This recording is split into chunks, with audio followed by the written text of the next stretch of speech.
Hi, everyone. Thank you so much for joining us at Uncorked PA. We're happy to see both new and repeat listeners. I'm Missy Wilson. I'm a second generation winery owner at Sutter Ridge Vineyards, and I've spent almost 20 years in the Pennsylvania wine world. I've enjoyed time in the vineyard and then the cellar before settling in the tasting room in more of a management role. So, as we know, many of you guys are familiar with the Finger Lakes and Virginia wine regions, but Pennsylvania has a large and diverse range of wineries throughout the state, ranging from dry to sweet, with wines that every palate will enjoy. So, over the course of this year, we're going to work our way through the regions, the grapes, and the wineries that make up the amazing Pennsylvania wine industry. So, don't forget to hit the subscribe button to make sure that you see each new episode as it airs.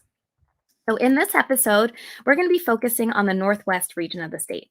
We'll be talking with Joel Wolf, a second generation owner and winemaker from Conneaut Wine Cellars, Michael Yori of Yori Wine Cellars in Northeast PA, which, confusing enough and wonderful for Pennsylvania, the city is not in the Northeast. It's actually along Lake Erie and the northwestern part of the state. And we also have on here Bob Green, the executive winemaker at one of the oldest wineries in the state, Presque Isle Wine Cellars. Bob is also the lead instructor of Penn State's winemaking certificate program. So if you're interested in visiting the wineries or the regions that we're talking about today, please make sure you visit the Pennsylvania Wine Association's website at pennsylvaniawine.com. They have a ton of information about the wineries in the state, the various wine trails, and you can even create your own itinerary, picking the wines that work well with the wine with your palate. So throughout the episode, feel free to leave any questions you may have for our guests in the comment section as well. Our first guest today is Joel Wolf from Conneaut Cellars, located in Cognac Lake, just west of Meadville and about an hour south of Erie. So thank you so much for joining us this afternoon, Joel. Well, thank you, Missy, for having us. Yeah, so first of all, Joel, for those people who are watching our episode that aren't as familiar with the northwestern part of the state, can you tell us a little bit about Cognac Lake? Yes, Cognac Lake, as you said, it's about 45 minutes south of Yuri. We're near the Ohio border. We're about an hour and 45 minutes north of Pittsburgh, and we are 6 miles right off of I-79. It's a 5-lane highway. Cognac Lake is the largest natural lake in Pennsylvania. We do have like the Barbara J. Sternwheeler that's on there. We have Cognac Lake Park. It's still operational, and they're moving more towards events, festivals, and concerts. Campgrounds. There's a lot of campgrounds in around this area. There's the historical museum in Conneaut Lake. Hotel Conneaut from the 1900s. That's still operational. We do have Pine Tuning Lake, the spillway where the birds walk on the fish. Meadville, real close by, we have the oldest market house in Pennsylvania, the Baldwin Reynolds House, where the Supreme Court Justice. And over in Ticeville, we have Drakeswell Museum, which is the first oil production in the country. Wow, so it seems like there's a lot to do around you. Yeah, So there is. you're the second generation owner and winemaker with Conneaut Cellars, and they're one of the oldest wineries in the state. So you're going to be celebrating your 40th anniversary this year, That's which is correct. which is amazing. So can you give us a little bit of a history about your winery? Yes. Conneaut Cellars Winery was established by my mom and my dad. My dad being Dr. Alan Wolf. He established it in February of 1982. And how he came about it was during the 1950s, he worked for the U.S. State Department in Germany. And one of his jobs was put political refugees and scientists into a certain program. And that was in wineries. So he was interested in learning it. So he took a basic course at University of Würzburg, and then later took a couple professional courses at the Geisheim Institute in Germany. And then during the 1960s, because he left the government and started teaching, wanted to get back into teaching, start a family. And he came back home. He's originally from Meadville, so Conneaut Lake being next door. He was offered a teaching job, so he was teaching, and he used to experiment with wine. I remember being in the basement with him. My mom will usually joke and tell me, kind of get out of your hair, go and bug your dad down in the basement. So I'll be down in the basement holding, wine containers and helping him. And he used to teach winemaking courses at the colleges. So he used to do that, enjoyed it, belonged to a lot of different organizations on that. He did like 130 grape wine with certain grapes and stuff like that, making wine, and sent his results with Penn State and Cornell. So he was instrumental in that back in the 60s. And then in 1981, he took early retirement, and that's how we started the winery. I took over in 1995. My dad died in February of 95. I was here working as the winemaker, and then I took it over since then. And then since then, 2013, we just started the distillery, one of the early distilleries in the state. Great. So, I mean, you've been doing this since you were pretty much born. You've always been in the wine industry, which is amazing. So what are some of your favorite wines that you've been making? What grapes are you finding very successful to grow in your region? And what's kind of the more popular wines that you're seeing in your tasting room? Okay, well, up here, there's Walsh and everything else, as you'll find out from the northwestern PA. The typical ones are, we still have Concords, Catawbas, and Niagaras. They're big sellers. I remember my dad early on, he was a big vinifera fan, Chardonnays and Rieslings. And that's the way to go. But the business side of it tells you you can't just do that, especially in our location. So we did pretty well with hybrids. The Vidal we like a lot, and some Seyval. Vinifera, the Riesling, the Chardonnay, being a cooler climate, I just think we can compete in those areas. Do you find that the weather, we were just talking about the weather before we came on, do you find that it makes it a little bit more difficult to find varietals that'll grow in your region? Because you get quite cold. Yeah, it is. We have to be careful winter kill where it comes down, where there's so many days at a very low temperature that can cause damage to the grapevines themselves. And we sometimes experience that. Sometimes it's hard on the grape growers. The reds, we have to try to really work with them, trying to get them mature enough in there. But as far as the whites and those type of varieties, they go very, very well. Wonderful. One thing I want to add is here at the winery, just to let you know, which is I think is typical of wineries in Pennsylvania, we offer wide variety. Like for white wines, we have like 9. I was doing a count today. Blush and rosés, we have 2. We have 9 reds, cider, sparkling. We do vermouth. We do ports. We have 9 of those. Distilled spirits, we have 9 distilled spirits. So you can see the variety that which we have. There are sometimes where we win an award with something that really doesn't sell, but it helps sell because sometimes customers will look to their friends and they say, well, you're a wine connoisseur. Oh, you got to go to Cognac Cellars, or you need to go to Yori's, or you need to go to Presque Isle or wherever. And what happens is they go there. They don't buy the same wine, but they go there because off of a recommendation. And usually it's great when you have a wine that is one that sells, 2 that you can enter in awards and people who are in the wine industry likes, and 3 what you like.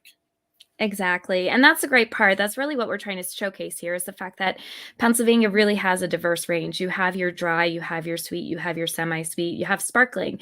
There's so many different types of wines out there, and every winery creates something a little bit different. Just like Joal and Cognac Cellars, like you can stop by and find something that you would like, that if your friends have a different palate, they can still stop by the same winery and still enjoy themselves. So, thanks so much for joining us today, Joel. We really appreciated it. If you're interested in creating a trip to Cognac Lake, definitely stop by and visit Joel at Cognac Cellars. Their website is CognacCellars.com, which is CONNEAUT Cellars.com. Or you can also start planning your trip at PennsylvaniaWine.com as well. All right, so thanks so much, Joel. From Conneaut Lake, we're going to be traveling northeast about an hour to the city of Northeast PA. So it's right on the shore of Lake Erie. Michael Yori from Yori Wine Cellars is going to be joining us. Michael and his wife have owned and operated their winery since 2016. So although they're a little bit of a younger winery, they've been growing and sourcing fruit from the Lake Erie AVA and have won many awards for, including one at the several actually at the Pennsylvania Farm Show last year for both their dry and their sweet wines. So Michael, thanks so much for joining us today on Uncorked PA. Thank you for having me, Missy. Yeah, no problem. So as we just mentioned, you grow and source a majority of your grapes on the Lake Erie AVA. So it's a little bit different from where Joel was because you do have the lake to help out a lot. What are your some of the weather, the growing challenges of the Lake Erie AVA, and some of the grapes that actually you find that are successful up there? So the growing region, this growing region up here right on the lake, we have a unique growing area as far as the lake provides us warmth in the fall, so we can have a little bit of a longer harvest, and then it hopefully the lake freezes over, and it provides us with a later bud break in the spring, and those two things help us. Our season's a little bit short, like Joel was saying. Our whites do very well up here: Vidal, Riesling, Niagara, which is a sweet wine. Those are some really top producers up here. The dry reds sometimes can be difficult. With our short season, we have to make sure they're not overcropped. And we do have a few growers that grow some Cabernets and Merlots and things like that. Sometimes they're not up to par with depending on the season. But what we do is we do have a lot of hybrids out here. We have a lot of French hybrids: Chamberson, Liamio, Baco Noir, Noire that Cornell developed back quite a few years ago. That's a very heavy Shiraz style wine that is produced widely up here in Lake Erie, and it thrives in our climate here. It produces a very robust, heavy wine with a lot of black pepper character. But what we grow about 14 different varieties. Some grow better than others up here. Obviously, it's still been a learning challenge for us. Growing up with grapes for my whole life, I one year we just kind of got interested in it. We always saw everybody making wine, the old uncles and grandfathers and stuff. We never really got interested in it until one day it just clicked, and it was like, hey, I have an appreciation for this. So that's where we're at. We've done very well with different awards as far as that goes, and it's just a great place. It's a great place up here to grow many different varieties. So your tasting room is actually a little bit of a different scene because you're located in Northeast PA, which is pretty much right on the shores of Lake Erie.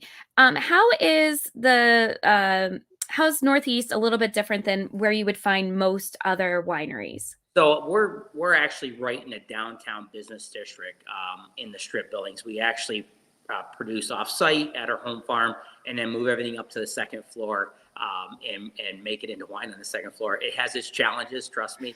But what we were able to do is we were able to piggyback off from our other business, which is a food business, and the two together complement each other. So we can provide people with a food option when they come to see us. It's doing really well. We went from a small tasting room to like a 360 square foot when we originally started tasting room, up to about a 2,000 square foot tasting room. So we can put a lot more people in. And the good part about our winery, we're essentially located downtown, but there's 13 wineries here in Northeast PA around us. So we're within a 5-minute ride from any winery in Northeast. So it's a great thing. We see a lot of people that travel up from the Pittsburgh market, over from Buffalo and over from Cleveland, along with our traditional regular customers that see us on a daily basis and or weekly basis. But it is a unique thing because we're centrally located and we can send people to all the other wineries within a 5-minute ride, which is awesome. Which is a very similar, like that's why people love the Finger Lakes, because wineries are so close to each other. And you have this ability to get to a place in Pennsylvania, probably a lot closer, probably a little bit more inexpensive and easier to find places to stay than the Finger Lakes, and hit up several wineries a day with a wide variety of wines. So similar to Joel, you produce from dry to sweet, and then the in between, right? Well, as Joel said, the sweet wines were no, the Northwest region's famous for our sweet wines, which that helps pay the bills for everybody. But we do a great job. There's a lot of great dry red wine up here in the Lake Erie region. If you haven't tried it in the past few years, you should get up here and try it. It's just spectacular where we've gone and where we're going, I believe. And it has a lot to do with education and educating the growers, educating the winemakers, and everybody working together and pulling together and trying to make our region notable for every different style wine. But yes, that is what we're doing up here. That's great. So viewers can find out additional information about the wines that they have, and that when their tasting room is open at their website, which is YoriWineCellars.com. And do you have any other events coming up that you'd like to let people know about as well? If they want to, we're a member of the Lake Erie Wine Trail, and we do have different events over the course of the year. Now that COVID is per se on the downswing, we're starting to do our events again. So that Lake Erie Wine Trail website would be a place to visit, and it will showcase a lot of our local wineries here in PA and in New York that are close by, and it will help you decide when to come up and visit us. Wonderful. Well, thank you so much for joining us today, Michael. It was great talking to you. All right, so just down the road from Yori Wine Cellars is actually one of the oldest wineries within the state, Presque Isle Wine Cellars. They actually received the second winery license back in 1964, and we're happy to welcome Bob Green, who's the executive winemaker at Presque Isle Wine Cellars right now. Hey, So, Missy. hey, Bob, how are you? Good. How are you? Good. So can you give us a little bit more information about your background as a winemaker and how did you get started? Oh, so yeah, it was an interesting situation because I graduated from college from Barron, so Penn State Barron, which is the local Erie campus, and I needed a job out of college. But it was after I went to Europe for a couple of months and bummed around with my now wife. So we went there, we had a good time, we came back, and I showed up at the winery during harvest, and Doug Moorhead, the owner, said, yeah, we'll be happy to take you on. And so he did. And here I am. That was in 1983. So I'm dating myself completely.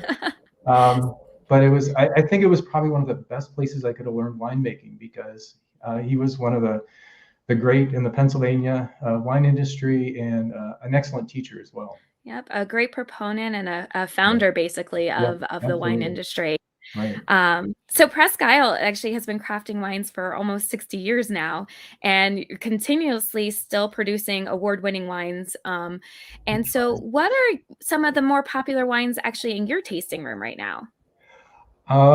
Yeah, so I'm gonna differ a little bit with Joel and Mike and say that our reds are probably some of our most interesting ones. We've got, and I will say that is because I've got good growers. We don't That's the key. grow any we don't grow any grapes ourselves, but I work very closely with several growers in the region, and that is I think the most important thing because the flavor starts there. In terms of some of the varieties that I'm working with right now, they're kind of fun and interesting. Probably my prime one is Tiraldigo, which I've got a little vineyard. It's actually the closest one to my house. So if I were to walk somewhere, it's within walking distance. I live in the town in Northeast, and it's within walking distance, and I can go, I walk over and visit the grapes once in a while. But it's a new vineyard. I actually got some fruit off it back in 2016. It was the first crop. And the grower said, "Hey, see what you think of it." I said, "Okay." So he gave me 4 crates, and I took them home and made it at home. And I said, "I'll never make wine at home again. It's too much work." But it's a little bit more difficult when you're doing it on a smaller scale. It's amazing, yeah, because on a 5-gallon carboy is as much work as a 500-gallon tank. Yes, it is. So anyway, I made it and kind of got hooked on it, and we picked up some more. And from 2020, which was a phenomenal year for us, and it's already showing well. We're about to release it. It's actually a variety from northern Italy, and I first heard about it in the Finger Lakes. Red Tail Ridge had one. I bought it taste untasted, and did not regret it. And so I'm excited to see how this one develops and what we can get out of this vineyard moving forward. We also have several German varieties, reds. Zweigelt is one of them. Dornfelder, another one. And Dornfelder has been a top producer for us. It's taken the Pennsylvania Excellence Award by the Pennsylvania Wine Society in Harrisburg. And just across the board, it's been a very good wine for us. Also, a variety called Regent, if you want the German pronunciation, or we look at it and say Regent. But it's actually a German hybrid that has Chambourcin as one of its parents, along with a few other things. It was bred for disease resistance. So Lake Erie is the reason why we have grapes, and Lake Erie also is the reason why we have so much water. And so disease resistance is important for us. And it's another variety. It's got nice color. It's got excellent flavor. And I think it can do really well, if not as a varietal, then at least as a good solid blending grape, because people are interested in blends that way. So yeah. I think blends are great because you kind of get the best of every single grape and you put it together, and it gives it a lot more depth to go along with it. Right. And it's also fun for the winemaker. We get to play in the cellar a little bit and do some fun things. So that's the fun part for me anyway. So some of those grapes, so those are more along the lines of different red wines that people might not have seen at other locations, which great thing about going wine tasting, especially in Pennsylvania, is you can taste the wines and not have to commit to a whole bottle. So if you want to try new varietal that you've never heard of before, everybody knows Chardonnay, Pinot Noir, Merlot. It's always great to check out what the wineries have that are a little bit different, to see different varietals, because there's hundreds and hundreds of varietals out there that don't necessarily get the clout and the renown as Chardonnay or Pinot Gris. Yeah. So people can go to your website at piwine.com. You can order your wines there. In addition, Presque Isle is a little bit different too, where they offer winemaking supplies to both commercial and home winemakers. So if you are a home winemaker, you need some supplies, they're a great resource. So if life hasn't been busy enough for you, in addition to being the executive winemaker at Presque Isle, I'm actually really excited about this part. You're also the lead instructor for Penn State's winemaking certificate program. So I guess probably most people don't even know that if you're interested in wine, there's a program that you can take within the state that offers a winemaking certificate. So can you tell us a little bit more about that program, Bob? Absolutely, and I'm gonna say thanks so much for letting me talk about this. It's exciting to be able to do this course or this program, So anyway, what we have are in the program. It's a year-long program if you do the full certificate, and you take all the courses in sequence. It's a year-long program. It consists of 9 courses. And it covers 3 semesters. So we follow the Penn State semester system more or less. We actually do half semester courses. So they're 7-week courses, just about all of them. And we cover everything from the beginning of harvesting grapes, and even a little bit about vineyards. So it's not a vineyard program. It's not a viticulture program. It's a winemaking program, but I felt that it's important, and I mean, it's what I practice also, is it's important for us as winemakers to know about grape growing so we can go out and talk to our growers intelligently and understand what they're doing so they can better understand what we want them to do.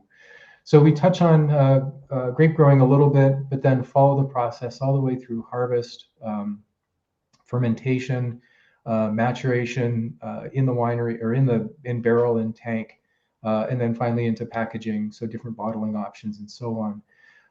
We have a course that's dedicated to sanitation because sanitation is at the core of everything we do. I kind of joke and say that a winemaker spends about 75% of their time cleaning, about maybe 15% of their time or 20% even doing paperwork for regulation. I'm sure you understand that. Yes, that is actually one of the reasons I decided not to stay in the cellar is I didn't like all the cleaning. Yeah, and then the remaining 5% of that time, we actually get to make wine. So we have our sanitation course. We also have a regulations course where we go through mostly the federal government. We're attracting students now from all over the East Coast, down in the Carolinas, Virginia, New Jersey, up into New England. We've had Maine, we've had Wisconsin, Ohio, of course, Pennsylvania. It's located or kind of centered, we'll say, in the Penn State Berks campus, which is Reading area. And also the Penn State Barron, so the Erie campus also has part in it. So between the two campuses, if you have questions, you can go to either of those sites that's in continuing ed. The way I find it or tell people to find it is just Google Penn State winemaking program and it'll come up. And there's Elaine Barish at Reading and Carlene Orlando at Elaine Barish is at Berks, Carlene Orlando is at Barron. And either one of them can help you with the administrative end of it. The courses themselves, like I said, there's 9 of them. They are designed so that you do not have to have prerequisites. So you can take them in any order. You can start at any time in the series of courses. You don't have to start at the beginning. So right now we're doing a sensory course. And part of the fun part about the sensory course is I think about mid-February, we get together on the Berks campus. I've got 25 students in the class. We will go in and take over one of the rooms for the weekend. So it's a Friday night, Saturday evening, or Saturday all day, and then Sunday morning weekend course. And we will be tasting wines that I doctor and change and do all kinds of fun stuff too, as a way to learn sensory.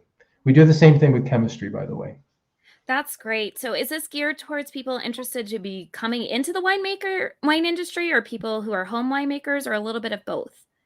Yeah, so it's a little bit of both, although the courses are oriented more toward commercial winemaking and that level of winemaking. And we also have people who are very serious amateur winemakers who take it just as a way to go deeper into the subject. So we welcome anybody. The idea is that we want to have a workforce in the industry that has some kind of formal training, more or less. And so we offer at least the groundwork of it.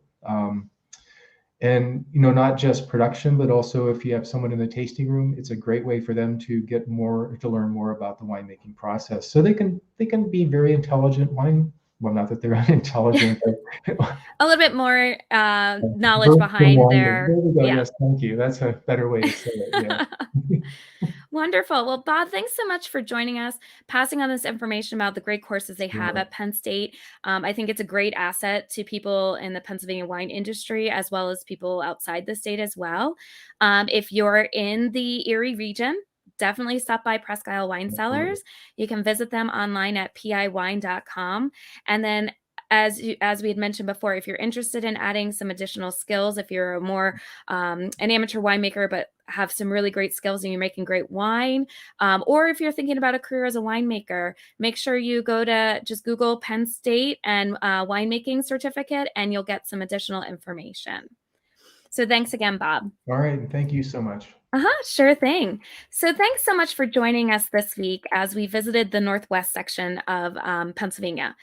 It's closer to most people than the Finger Lakes are, and there's a wide range of wines for people to enjoy.